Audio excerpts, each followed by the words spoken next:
From Advisory Board, we're bringing you a radio advisory, your weekly download on how to untangle healthcare's most pressing challenges. I'm Abby Burns.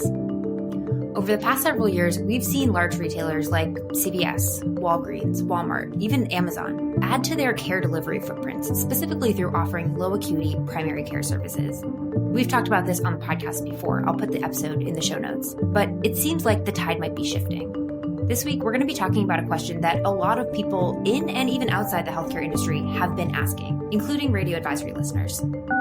Hey, radio advisory team. This is Barry Fleischer from Shirley Ryan Ability Lab in Chicago. Big fan of the podcast. So I've been reading, like everyone else in healthcare, that Walmart is exiting the care delivery business entirely. I've always been a little intrigued by the ongoing hype that the media has around big box and online retailers trying to enter into a very complex sector that we all know. How is the advisory board thinking about these moves in and out of our business? And what does it mean for providers and stakeholders? And most importantly, what does it mean for patients?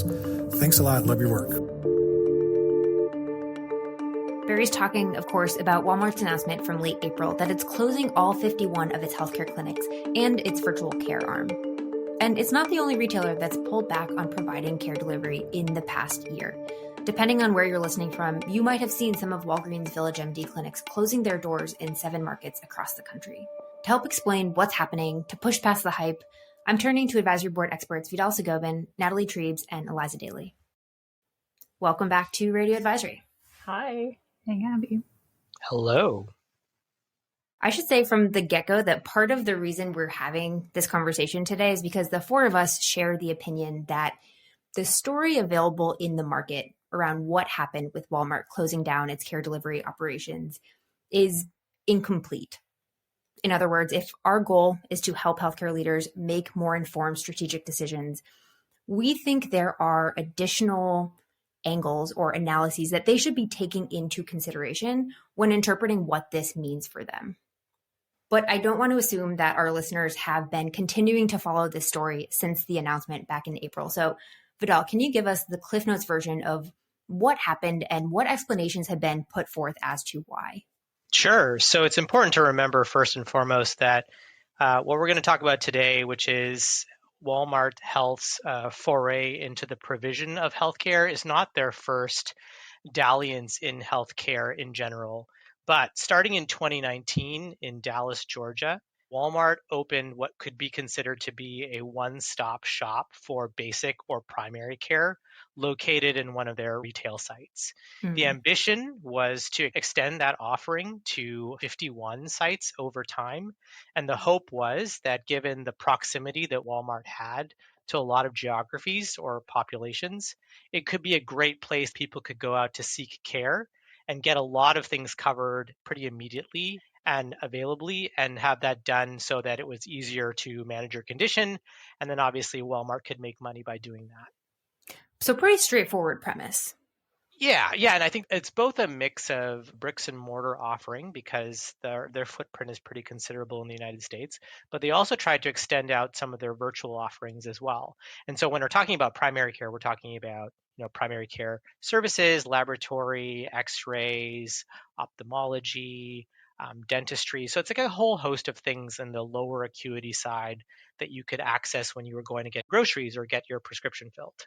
So in terms of like what the read is or the vibe is or the kind of the take on why their retreat happened or what it means is, I think first and foremost, something that Eliza and Natalie and I have heard quite often is that those institutions or executives or leaders who have been operating in healthcare for a long time have known that healthcare is incredibly difficult. And so there's a little bit of a, hey, healthcare is hard.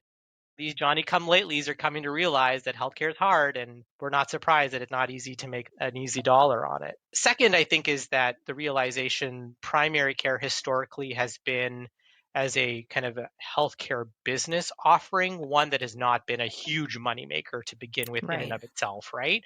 Yeah. So that being your kind of spine of an offering in your retail setting is going to have a harder uphill climb to make money on. And then, of course, I mean, part of the reason why we were some of us were excited about Walmart's potential here was that it was an ability to be a front door for more sparsely populated or rural communities where people would be closer to a Walmart than they would be to a physician office. And if they could do that or had that, then they could have a better chance at managing their conditions more effectively. So I want to dig into why that analysis falls short in our estimation. But first, it kind of feels important to recognize that, one, Walmart is not the only retailer to come to market with a care delivery strategy. CVS was, I think, the first mover back in 2006. Walgreens came on a little later. Amazon was the most recent entry to the market with the One Medical deal that closed just last year. But two, Walmart's also not the only retailer retrenching on its healthcare strategy. Walgreens is in the middle of closing 160 clinics, much smaller scale, but Dollar General is also sunsetting its mobile clinic pilot that it started in Tennessee. So I want to take a step back for a second and ask you all to give some dimension to this part of the industry. Should we be thinking about all these players essentially as interchangeable? Across the board with these retailers, they're all fundamentally after similar things, right? Which is market share in primary care, to Vidal's point, but they're doing so for different reasons. And I think each one of them has actually entered primary care in different ways. So you have Walmart, who actually built their own co-located clinics within some of their larger retail hubs. You have Amazon that went the buy route. So in the last couple of years, we remember their big purchase of One Medical. That was really their first foray into true brick and mortar primary care. Walgreens actually opted for the investment route. So they initially invested in VillageMD, slowly ramped up that investment over time. They now have a majority share in VillageMD. And then CVS has deployed a mix of strategies. So as you mentioned, they've been in the true retail clinic presence for a while with Minute Clinic. But they also made a big purchase in the last couple of years with Oak Street. Each of these organizations have kind of a retail clinic focused part of their business. And they also have a medical group focused part of their business. So I also think that's part of the commentary that's often missing in the news coverage is there's so much focus on their retail footprint and less so their larger medical group presence. When I say medical group, I'm talking integrated primary and multi-specialty care. So the things that you aren't delivering in a CVS or a retail hub itself. So they're all coming at it from maybe a different angle, but sounds like they're pretty similar. Well, Eliza, I was curious, would you say that they all have an equal mix of what you're calling retail clinic approach and medical group approach, or is it kind of different across all of these different retailers? I'd say it's a mix across all of them. So because CVS has been in this space the longest, they have a really robust retail clinic presence with Minute Clinic. And Oak Street is a pretty small part of their business today, but they seem to have big growth ambitions for it. Walgreens, I would actually say, is more of a 50-50 than some of these other retailers. They've had Walgreens retail clinics, but then they also have their majority investment in VillageMD. They had their huge acquisition of Summit Health a couple of years. They actually really do have a robust multi-specialty medical group presence as well. What I think is interesting to tease out, though, is when you look at the closures across Walmart, Walgreens, and CVS, they've actually all been in those retail co-located clinics. You have not seen them closing those ones that are more about integrated multi-specialty care, those medical group practices. I think that gets back to the big, high level fundamental question that a lot of this discussion is about, which is the economics of primary care, the business model of primary care, and how do you make that work? And, in broad categories, that breaks down into you either need to be offering primary care that is individually profitable or makes a margin, so costs less to serve than you get for serving it, or you need to somehow pull in additional revenues to cover that cost from something else, whether it's referrals to downstream care or potentially managing the overall cost of taking care of a population and getting some risk revenues. Or even, the theory of maybe I can get people to shop more for consumer goods, but you'd really have to buy a lot of toothpaste for that to work.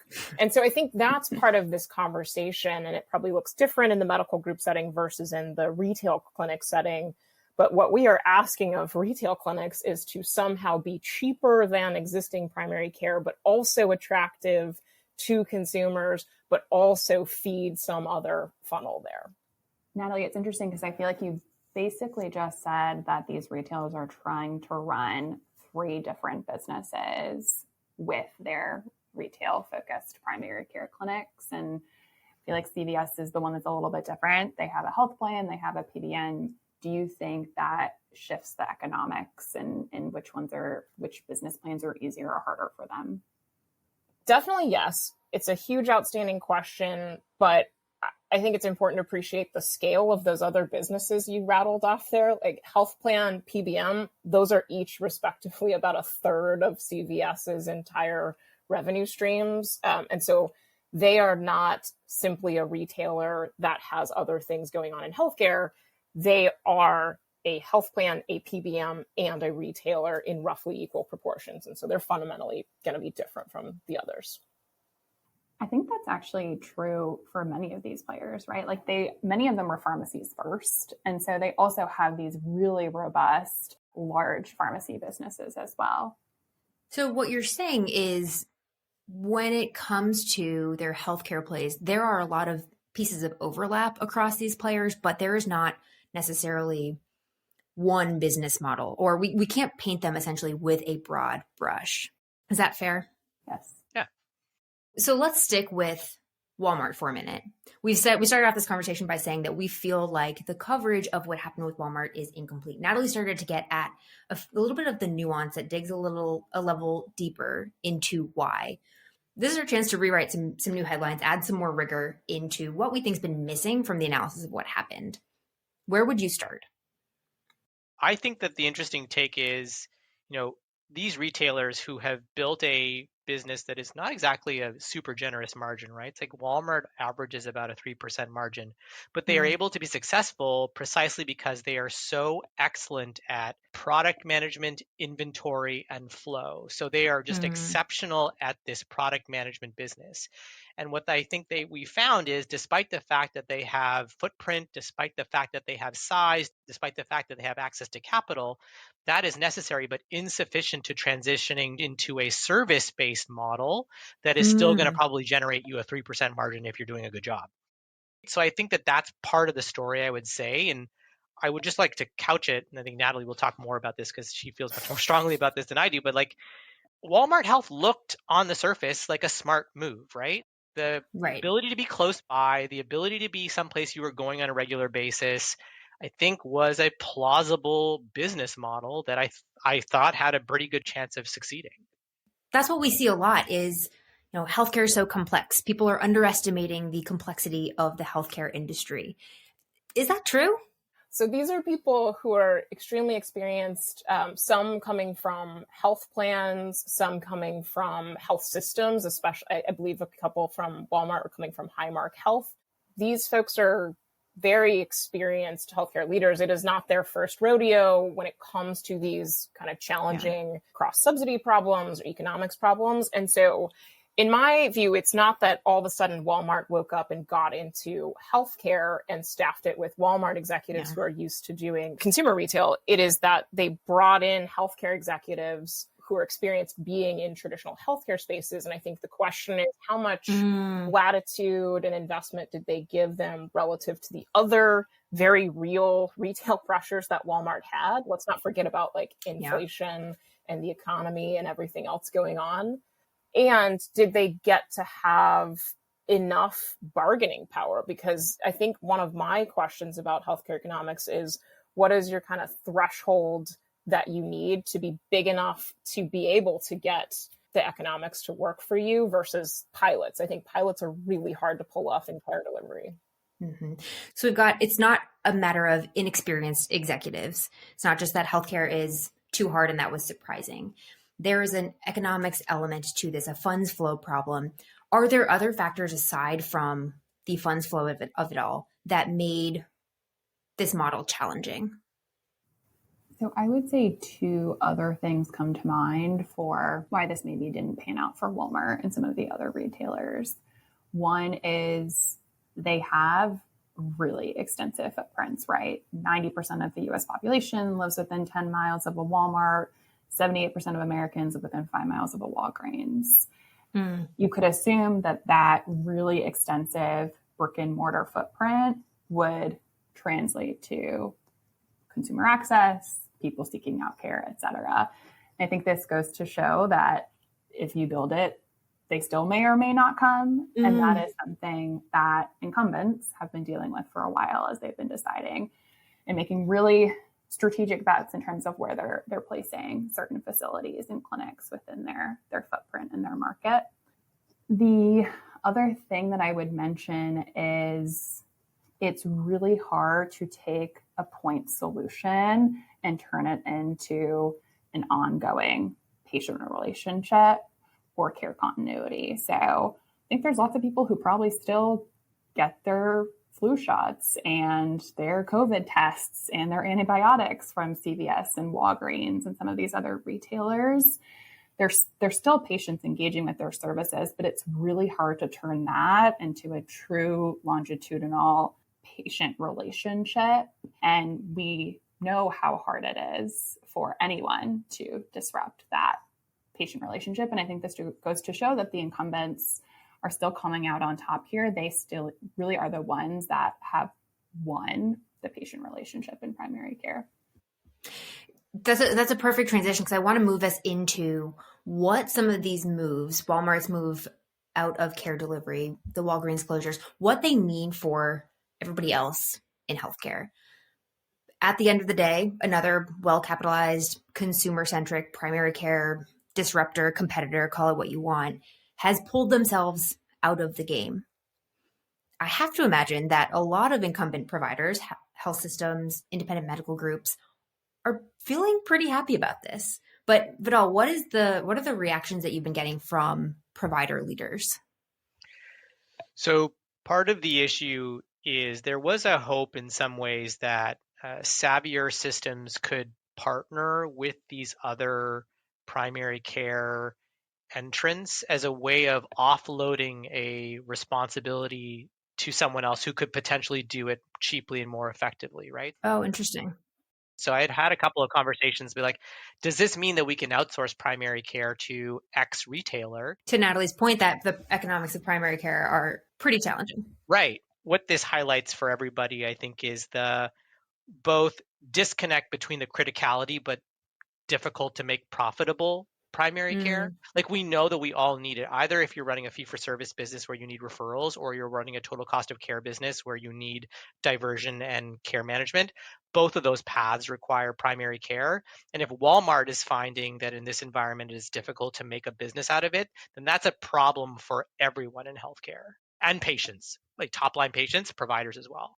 You know, Eliza, you're in part of a team that's thinking a lot about practice access, right? So I think the other thing that's been a real challenge that we've heard from health systems writ large is that, you know, we are not hitting our market expectation when it comes to having patients seeing a physician or a nurse practitioner or whatever they need for their primary care needs, right? And so if another potential option like Walmart goes offline, that only increases the pressure that we have on our existing provider infrastructure to meet the rising and continuing to rise needs of patient populations. The other thing that I would add there is whether they were in your market and retreated or whether they've never been in your market at all, these retailers, especially the ones that offer immediate access or digital access, have fundamentally shifted consumer expectations. So even though they may be quote unquote out of the primary care business for now, I still think their influence and fingerprints are all over it. And that is something that incumbents will need to respond to and deliver on. I'm also glad you said out of the primary care business because, you know, that's the other big headline, right? Is that we keep talking about retail's getting out of healthcare. And let's not make any mistakes. They're all pharmacies. I think we've said that a couple times. They have a huge presence in healthcare. They have for a very long time. It's literally why they ever even thought they should even get into primary care, retail care delivery. And so I don't want us to lose sight of the fact that they are very much still in healthcare, and pharmacy transactions are much more frequent than most of our clinic visits or procedures. They are recurring. They have patient relationships that do develop over time in some form. They have the most real-time data when it comes to thinking about how are we managing an overall patient's health and what's going on with them. So they offer a lot of insights. And I don't want to lose sight of the fact that I think they still have a lot of room to make plays in the pharmacy space. And I think we saw that with Walgreens recently investing in a major specialty pharmacy play to help health systems. We'll be right back with more Radio Advisory.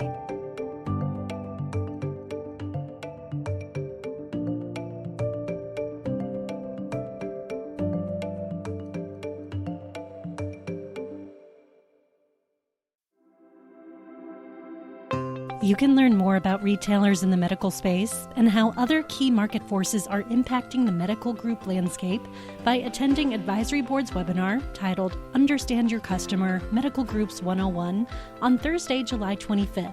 Backed by popular demand, this encore presentation will take a deeper look at physicians and medical groups and how they're adjusting in the face of increasing costs, staffing and workforce upheaval, tightening margins, and never-ending policy updates.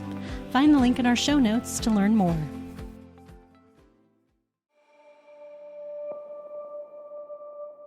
You're listening to Radio Advisory.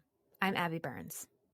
How should incumbents in healthcare be thinking about retail-based care delivery in their competitive assessments?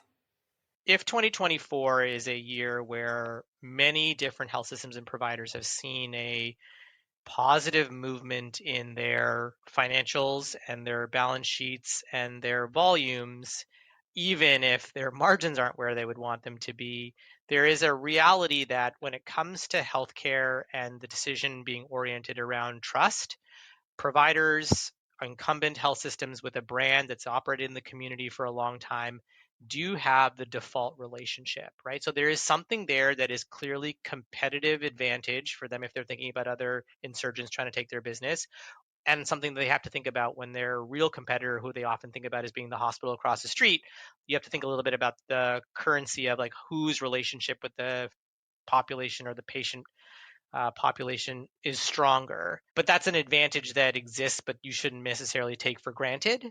And I don't necessarily know if just because of this particular instance of a couple of retailers and their varied plays found that they couldn't make the current economic environment work for primary care, doesn't mean that another version, perhaps a more chatbot AI-powered version, isn't better at some larger subset of the primary care population for which low acuity, rapid access, accessibility, and transparency are the things that they care about. It's not the entire primary care population that you have to address, but it's another part. So there's like advantage incumbents, but not necessarily like guaranteed forever advantage to incumbents. And so I think they have to think a little bit about how they take advantage of it at this moment. Yeah, capitalize on it. Don't grow complacent because of it. Agreed. The other thing that I would mention is most of this conversation has been focused on retailers and their activity in primary care. They're not the only ones that have been trying to move into this space. So there's a lot of health plans that have been buying up and investing in primary care as well. Even private equity is shifting their focus more to primary care. So even if retailers may be retrenching in relative terms, there's still a lot of other folks that are trying to make moves and turn a profit in primary care. In other words, retailers getting out of primary care delivery doesn't mean that health systems or independent medical groups are the only game in town. Exactly. We've covered a lot. Where to from here? What are you all keeping your eye on moving forward? So I don't want to over-index on any one player, but the one retailer who we haven't really talked about today is Amazon. And so I am really curious what they're going to do across the next year. I will say, compared to some of the other retailers we talked about, they have very favorable economics in the One Medical model. And no bricks and mortar. Exactly. So they, I think, fundamentally have a different calculus there, but we've seen that they are very willing to quickly close down and divest businesses if they aren't profitable. So I don't think Amazon is at all representative of some of the dynamics at play and what the future holds for primary care, but I definitely will be watching them to see what happens. And One Medical makes me think about primary care segmentation, right? Because they had a very unique kind of customer base they went after and focused on employers a lot. And so I'll be watching, in the vein of incumbent health systems should not get complacent.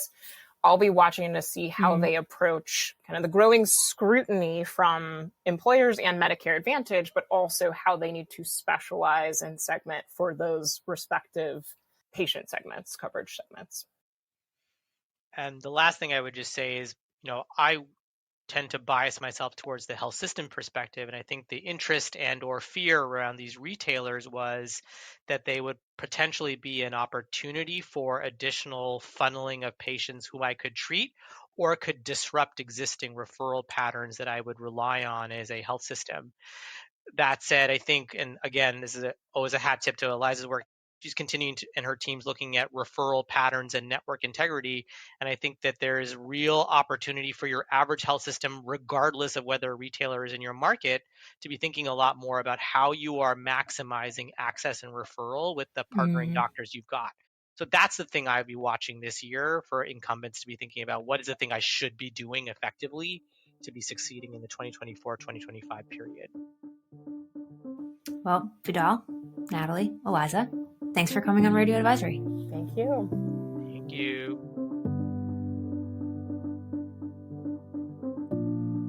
I hope this conversation helped put in context some of the moves we're seeing from retailers in and out of healthcare. What I heard from Vidal and Natalie and Eliza is that while retailers might be pulling back from primary care delivery, that doesn't mean they're out of healthcare altogether, and it doesn't mean incumbent providers can be complacent. Thanks to Barry Fleischer for leaving us the voicemail we shared at the beginning of the conversation. We hope to hear from more of you because, remember, as always, we're here to help. Next week on Radio Advisory. When we think about women's health, we're zeroing in on pregnancy, but guess what? The women population is also aging. You're going to see a lot more women in midlife and 65 plus over the next few years, and they need care. New episodes drop every Tuesday. If you like Radio Advisory, please share it with your networks, subscribe wherever you get your podcasts, and leave a rating and a review. Radio Advisory is a production of Advisory Board. This episode was produced by me, Abby Burns, as well as Chloe Baxt and Atticus Rosh. The episode was edited by Katie Anderson, with technical support provided by Dan Tyag, Chris Phelps, and Joe Schrum. Additional support was provided by Carson Sisk, Leanne Elston, and Aaron Collins. Special thanks to Barry Fleischer. We'll see you next week.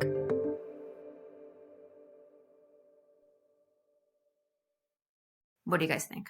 Oh, I honestly thought you were like podcast recording talking there.